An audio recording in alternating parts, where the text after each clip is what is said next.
L'Ukraine a commencé à se construire en négation de la Russie.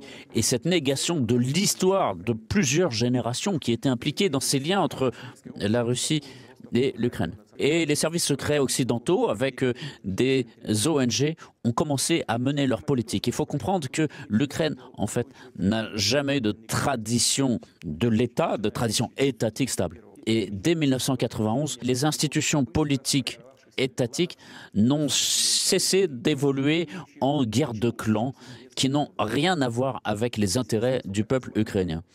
Et tout le sens de ce choix civilisationnel occidental des autorités ukrainiennes ne consistait pas à créer des conditions favorables pour le peuple ukrainien, mais satisfaire les intérêts de certaines forces stratégiques contre la Russie.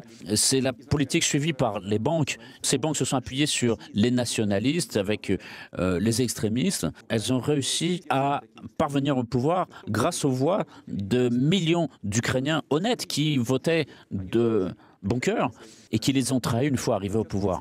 Et pour eux, ce n'était pas difficile d'imposer de plus en plus leur velléité aux autorités qui étaient de plus en plus faibles. Donc l'État ne s'est pas construit en Ukraine. Tout cela a servi à couvrir les différents clans autour du pouvoir. Et la corruption, qui est un défi qui est pour tout pays et pour la Russie aussi, mais en Ukraine, a revêtu un caractère tout à fait particulier. Elle a complètement dévoré le système de l'État ukrainien de l'intérieur.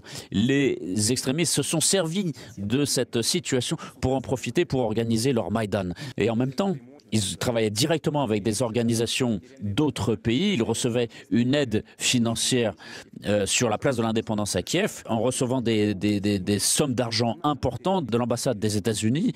Et ça a été des millions de dollars qui ont été versés.